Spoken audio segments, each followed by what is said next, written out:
It's no longer, and I'm going to present this to you so you can judge it. It's here. Here's my gift. Here's my offering. And what you do with it is up to you.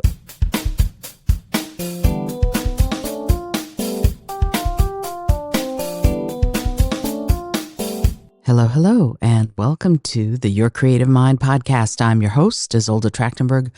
Thank you so much for being here, for listening. This is going to be a little bit of a different episode because I'm going to be talking about some issues that I struggle with and have struggled with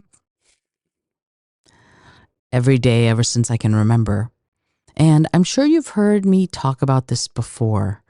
But this is going to focus on a thing that I struggle with, and I'm sure millions of people, maybe even billions of people struggle with, and many millions don't do anything about, in part because we think this is just how life is. This is how it's supposed to be.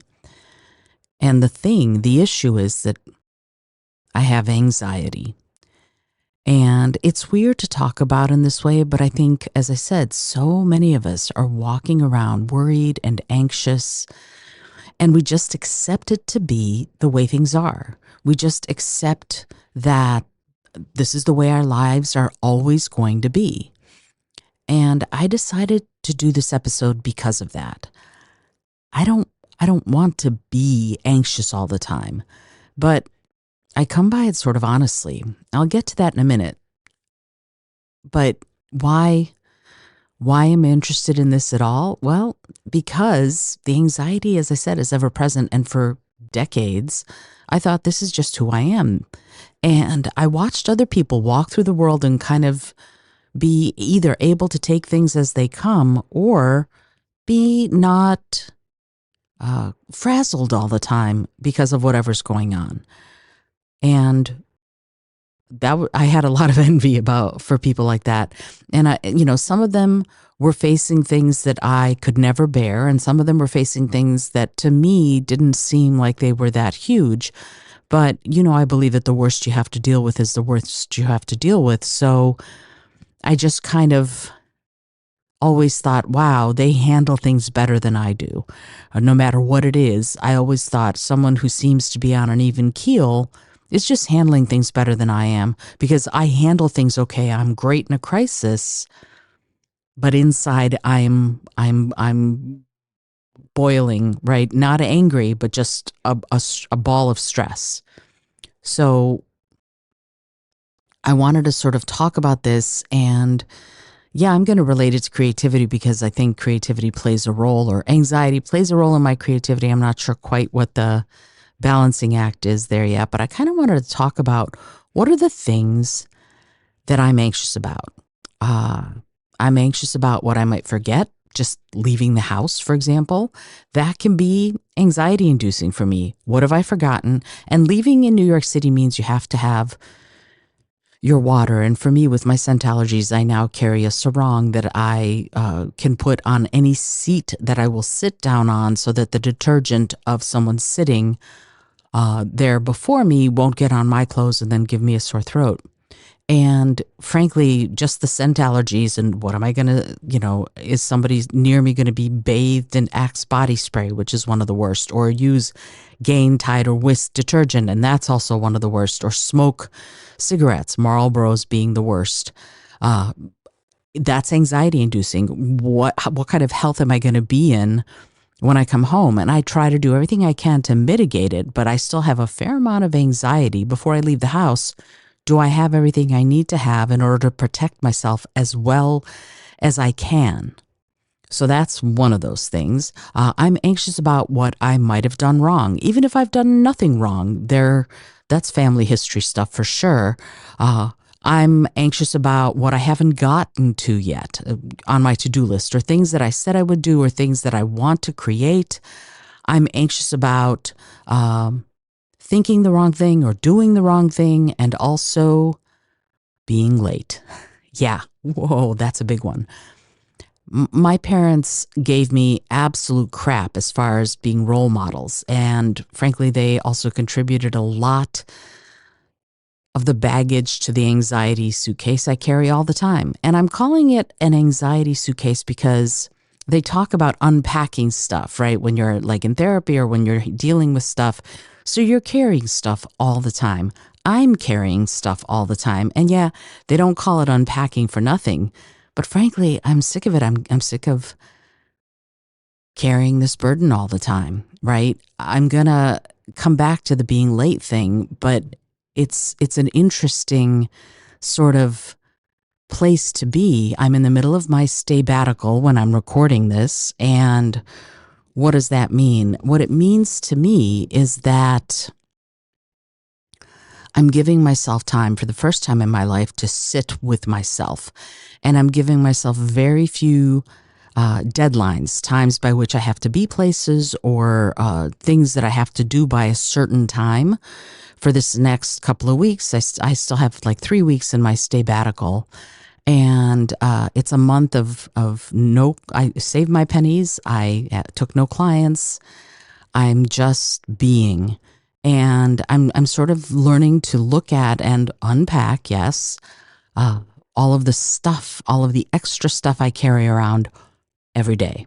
And so today, this morning, was the first morning all summer long that it's felt cool enough, yet sunny enough, and not humid like crazy that I could sit outside. So I sat outside and I watched the squirrels forage for food in the trees outside, sort of right next to my balcony. And I also saw a falcon, looked like a peregrine, leave the tree. And I saw this one bird, and I don't know what kind. And the bird was just hanging out, taking it all in, just chilling. And so that's what I did with my morning. I hung out near them. I can't say with them, but near them. And I took it all in. And frankly, that lowered my ever-present anxiety. And you know, I talk a lot about mindfulness and I talk a lot about meditation. And meditation doesn't have to be sitting in an ashram or in a cross-legged pose and making yourself think of nothing. Meditation can be a moving meditation, like I do Tai Chi every morning, and I use my Brain FM app, right? So to sort of boost, if you will, my ability to meditate, I stick earbuds in my ears and I do the meditation app. So I do the Tai Chi form, and all the while I'm listening to the meditation music that is designed sort of neuroscientifically to get you more into that brainwave state that is closest to meditation, to a meditative state in your brain. And so that's what I do with Tai Chi. But today I sat outside and I didn't have the Brain FM app on, and it was sort of a similar state. You know, my anxiety was gone for like 15 minutes and I could just be.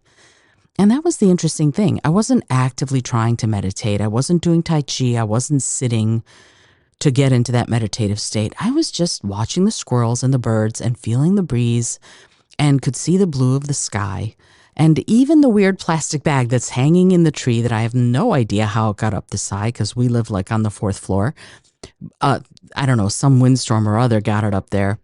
It was there when we moved in, and it's so entangled in the tree, in a part of the tree that we can't get to, that I doubt we'll ever be able to remove it, which kind of sucks because it does ruin the perfection of this gorgeous maple tree right outside my window, right at the edge of the balcony. And that, you know, does it spike my anxiety? No, but it kind of bums me out, I guess. But what was interesting to me was that it was just chill. It was amazing, actually. And the thing is, it was profound and it was beautiful. And it's part of me sort of building my sandcastle. When I talk to my life coaching clients, I talk about the preparation as gathering sand to build whatever sandcastle you're going to build, right? So you're not ready to start building the sandcastle yet. You're not ready to take full action, but you're gathering all the sand because you can't make a sandcastle without sand. So you have to get a mound of it together. And so that's kind of what I'm doing during this sabbatical, is gathering the sand to deal with some of these issues on a more active level. So I'm recording this episode, as I said, in the middle of my sabbatical, as I'm calling it. And the reason I'm recording it is because I'm trying to sort of chronicle for myself where I am at each stage. And I'm working on lowering my anxiety, getting to a sort of base of relaxed or chill, if you will. And let me exemplify this for you. So the other day, my husband and I were riding our bikes, and I wanted to go to the bike shop, a new bike shop. I've never been to this bike shop before, and it's close to our new apartment. And we're riding through to the bike shop, and my husband says to me, "Why don't you lead? You know where you're going." And I had the information plugged into my phone and I knew where I was going. And he said, "You lead." And I went, "Great, cool." So I'm leading, and all of a sudden he gets ahead of me and he starts telling me where to go. And he doesn't really know where he's going, but he also rides around the city almost daily at a 10, 12, 50 miles all the time. So he knows the bike riding in the city really well. But the issue for me was that all of a sudden he was leading. I was supposed to be leading and we'd agreed to that, and all of a sudden he's leading and it's unclear, and it raised my anxiety. And so what I realized about what happened there is that it used to be that I would be, I'd get bummed out or I'd get upset and I would get charged and angry and anxious because what if something goes wrong? What if we go to the wrong place? What if we get there too late? All sorts of thoughts get in my head. And under normal circumstances previous to this, I'd be angry that he'd done that. And I realized, no, I don't have to be angry. I don't have to be anxious about this. I talked to him about it and I just went, I absolutely don't mind if you want to lead, which is true. I don't. What sort of bothers me about this is that you told me that I should lead, but then you started leading in the middle of the ride. And we're riding in New York City and there's traffic and there's all sorts of stuff and the streets can be kind of windy. And so I was pretty calm about it because I was able to zero in on what was causing me stress. And that was, if you want me to lead, I'll lead. If you want to lead, you lead. But don't tell me that I should lead and then you take over in the middle while we're in the middle of riding our bikes to New York City, because it can be kind of stressful. So it was already a little stressful. And I was going somewhere I didn't know. And yet I stayed pretty calm and chill. And it was great. And I wasn't really worried about being late, which is one of my biggest triggers for anxiety because the place is going to be open for hours more. So that wasn't what was sparking. It was the leading thing that was sparking. But being late is one of my biggest triggers. And in a sort of profound twist of a cosmic slap me on the nose with a rolled up newspaper, the universe put in my path Rich, the love of my life, who has huge time management issues. And the passage of time or the management of time for him is very difficult. And here we are, me anxious about being on time all the time and him with huge issues in time management. And so when we go anywhere together, it sucks for me because I'm always worried we'll be late and it sparks my anxiety. And I know that people say that the universe hands you the lessons, right? I get that. But wow, it's tough for me because it's one of my biggest triggers is being late to anything. Doesn't matter what it is. And for him, managing his time so that he's not late is a huge issue.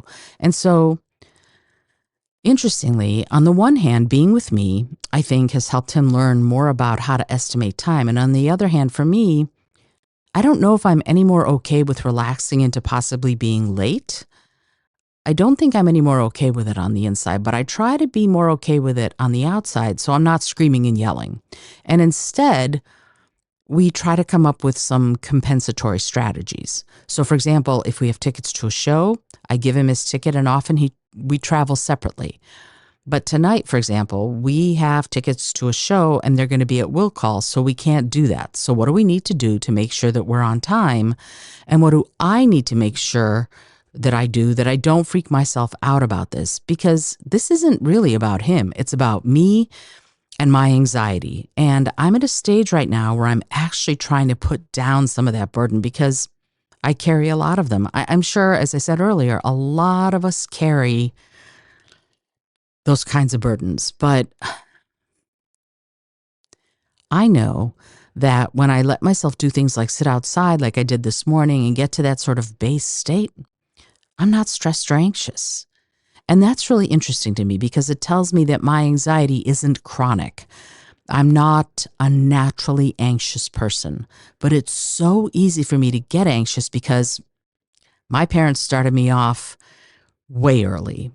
If you did something wrong, my father would beat you. That's what it was like. And if you weren't where you were supposed to be, or if you said the wrong thing, it didn't matter. if you said the wrong thing or did the wrong thing, my mother would scream and yell and call you all sorts of horrible names, and my father would beat you. That was the history. I remember, and I may have talked about this on the show before, but I remember one time I was probably about 8 o'clock, 8 years old, and a neighbor, Ramona, lovely lady, who lived 2 doors down, had invited us to watch The Muppet Show or something like that at her house. And I didn't tell my parents that I was going to do that. And I don't think we had a color TV yet, which is why I wanted to go. And so I went and stayed until 8 p.m. That's where the 8 o'clock came from. And I guess my parents didn't know where I was. And so I come home, and my father had been, quote, so worried, unquote, about me that he beat the shit out of me for not letting them know where I was. So worry for him, anxiety for him turned into beating the crap out of me when I got home. And I will never forget that the worst part of it, yes, the beating hurt, but the worst part of it is he slapped me so hard on the face that he left a palm print bruise on my left cheek. And I had to go to school the next day with that bruise on my face. And this was the 70s, and teachers probably would have liked to do something but didn't know what they could do. And it wasn't like people regularly called Child Protective Services at that point. That's not what happened. So, so being somewhere I wasn't supposed to be, being late, all of that became hugely anxiety inducing for me, because this is the horrible crap that would happen, right? This was the history, and it was always what happened. And my little sister was my responsibility, for example. So if I did anything wrong with her, the same thing would happen. And so I have that in me because of them, but it's not my natural state. And that's the crumb that the little ray of light that I hold on to. Because I have a lot of triggers, especially about being late, about doing the wrong thing, or about saying the wrong thing. And one of the other ones is being accused of something I didn't do. But there's a ray of light that it's not my natural state. And so I have this increasing awareness of the fact that it's not my natural state. And now I'm building in my own compensatory strategies for myself to help me sort of expand that ray of light into more the norm in my life. And here's another aspect of this. Throughout my life, I've attracted people who trigger me a lot. So bizarre. But, and I'd like to think I've gotten better at it. I think I have a little, but just a couple of weeks ago, I had another person I sort of had to turn away, to move out of my life from now on because of what they did, and because they were accusing me of things I didn't do. And normally I would try to defend myself because it raises this huge set of anxieties in me to be accused I can't even talk anymore, to be accused of something I didn't do, to be told I'm wrong when I'm not wrong. But instead of defending myself, I just went, thank you, have a good life. And I'm out. And that's what happened. I think I've talked about the squick before, and this happens to me. If I meet someone who is not my person, who's not someone with whom I can be in relationship, in good friendship with, I get a little squick. And so often I've ignored that squick, and I've gone, oh, it's going to be okay. I'm sure they're going to be fine. And I'm sure it's going to be fine. Blah, blah, blah, blah, blah. Nope. Not one. Anytime someone has squicked me in that way, I've lived to regret it. And isn't that interesting? Just 2 weeks ago, as I said, there was another person, and they accused me of something I didn't do. They ascribed motivations to me that were simply not there, and I know that. Like, that was their perception. And you can have the perception, but as soon as you start accusing someone else of that, then it's no longer just in your head. Now you've put it out there in the real world. And I have no regrets about what I said or what I did. And I had the best of intentions and moved through that with the best of intentions. And because they accused me of stuff I didn't do, and sort of called me names, called things that I was doing ugly, which to them it might be. But here's the thing: the very next day, they texted and apologized and said, "Oh, this is my own personal stuff. I probably was too harsh." Okay. And I, instead of letting them back into my life and sort of going, "Oh, thank you for apologizing. We should get together and talk about it," I kind of went, "Thank you." And I let it go because they're not good for me.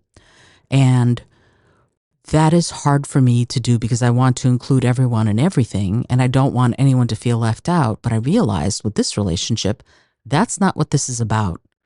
It's about me and my mental well being and my sort of baseline releasing some of these anxieties. That was an anxiety inducing relationship, it turns out, and ending it has been a peaceful thing. I don't regret ending the relationship, and I can't call it a friendship. We were never really friends. It was more a collegial relationship, not a friendship. But the thing is that if I don't listen to that squick, if I convince myself that it's going to be okay, I will live to regret it.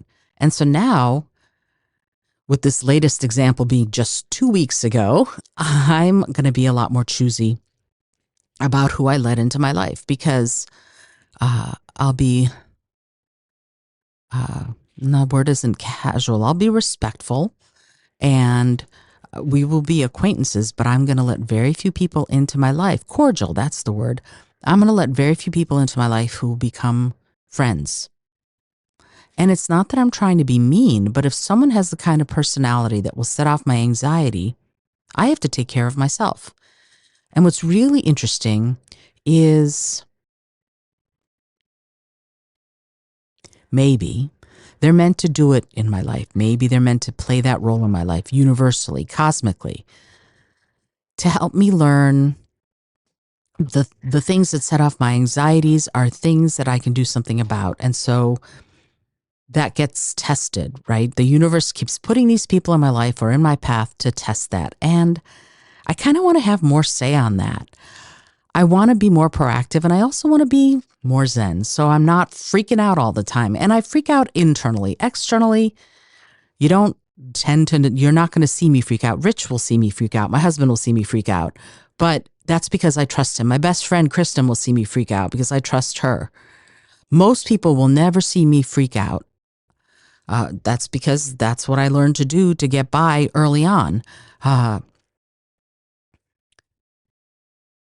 Anxiety can be crippling sometimes. And it's that, what's really interesting is that that's not exactly true because it doesn't cripple me. It feels crippling, but I push through it. And I've done so much pushing through whatever responses, emotions, reactions, feelings are going on. I kind of compartmentalize them. I put them in a little bag somewhere. And I should make a movie of this. I put them in a little bag somewhere. I do what needs to be done. I am great in a crisis. I am the person you want in a crisis, truthfully. And then metaphorically, as soon as the crisis is over, as soon as the thing is done that I needed to do, as soon as the stressor is over, I pick up that little bag that I compartmentalized, all that worry, all that anxiety, and I carry it with me. It's like I pick it up and I put it in my suitcase and it's now part of the stuff I'm eventually going to have to deal with. And isn't that interesting that we do that to ourselves and to each other? So this whole episode is my long-winded way of saying that a lot of what I'm going to be talking about in the next however long it takes, it's always going to lead back to creativity because that's what this whole show is about. But I get anxious about my creativity. It's part of my life. It's part of my makeup now. And I'm working diligently to sort of root out that part because before I get on stage, before I release a book, while I'm writing a book, while I'm writing a play, while I'm doing anything, there's always this, they talk about the inner critic that's going, you just don't have it. You don't have enough talent or skill. And I want to not make friends with it so much, but show it the door, knowing that I've gotten everything out of it that I possibly can, that inner critic. Because if you're a creative, you probably compartmentalize all that stuff too, or it gets the better of you and you don't create to begin with, which sucks. That really sucks because we all deserve to have our story out there. And so I'm thinking about this in terms of, dealing with my anxiety and working through it and not putting it in that bag anymore. And I'm not sure I'm ever going to be on stage and be public about it. That's a pretty public forum. This is a podcast, actually, for Pete's sake. So in the moment, right now, I'm being pretty open about it. But for some reason, on stage, I've never been open about being anxious. I've seen people do that. I've seen people on stage and say, "Oh, I'm scared," or "Oh, I'm nervous," on stage to the audience. And I get that. It's just not who I am. I don't want to make the people in my audience of whatever kind feel awkward or weird because I'm anxious or scared to be there. So I've transformed my public speaking phobia, for example, and it's what the book Speak From Within that I wrote is all about. I've transformed that phobia into my feeling that this is an offering. I'm giving an offering to the people who are gracious enough to give me their attention, just like I'm giving you an offering for being gracious enough to give me your attention to listen. So that's what I do. It's an offering, and I'm happy to do it. And it's the same with all the books, with all the plays, with anything I do creatively. It's no longer, and I'm going to present this to you so you can judge it. It's here's my gift. Here's my offering. And what you do with it is up to you. And that lesson right there is one of the best lessons I've ever learned when it comes to quelling my anxiety before being on stage or before releasing a book or even before recording one of these episodes. I never have a script. Sometimes I have bullet points that I write down about the things I want to be sure I talk about. This time, it's no script. It's just me, and it's because I've been doing a lot of thinking about this. If this makes sense at all to you, that's because, as I said, I'm thinking a lot about it, but through the lens of creativity, anxiety in many ways to me is the creativity killer. And in some ways, it spurs me onto action. And I don't want to have to rely on anxiety to create. I want to create from a wellspring of love and passion and telling good stories. That's where I want to create from. And so that's the goal. Anyway, so for the next, I don't know how long, how many episodes are going to be about creativity and anxiety and creativity and depression. Even though I don't particularly suffer from depression, I still want to delve into it because so many artists throughout history have had either anxiety or depression or a combination of both. And some of that is always something from my center, from my very core that I'm offering because I created it, right? For example, Vincent van Gogh painted Starry Night while he was in an asylum. He was in an asylum when he painted that at about 4 o'clock in the morning, sky and village to the east, somewhere around June 10th to June 18th in 1889. And yes, I know that. Yes, I am a nerd for Vincent van Gogh.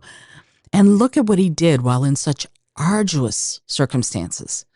So people create through their anxiety all the time. Everything I've created has been through my anxiety, sort of either barreling past it or beating it off with every word that I write or say. And so to me, it would be nice if I could create through joy or through peace at least. And some people say you can't tell the greatest stories if you're in a place of joy. And I think, honestly, screw that. I think you can. And I want to explore what that means and what that might mean to you, to any person who's trying to do something creative. So I might have a psychologist or two on here to talk about it. It might mean that I have other creatives who deal with anxiety or depression on the show to talk about their experience if they're willing, because it's not an easy topic to talk about, but I want to. Ooh. Yikes, I do. I want to talk about it because I want to normalize the notion that even if you're anxious, you can still create. And I want to normalize the notion that if you're anxious, you can deal with it. And I know that a lot of people go on meds for it, and I respect that. It's not what I choose to do. I want to not make friends. I want to know the root causes of my anxiety. I want to be able to release it, and then I want to be able to show it the door. That's what I would like to do. This is Isolde Trachtenberg for the Your Creative Mind podcast. And thank you so much for listening. And as always, I remind you to be curious, be creative, and most of all, be kind.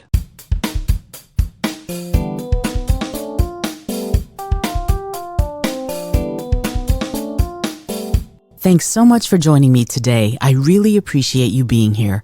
Please subscribe to the podcast if you're new, and it would mean the world to me if you told a friend about it. Today's episode was produced by Isolde Trachtenberg and is copyright 2025. As always, please remember this is for educational and entertainment purposes only. Past performance does not guarantee future results, although we can always hope.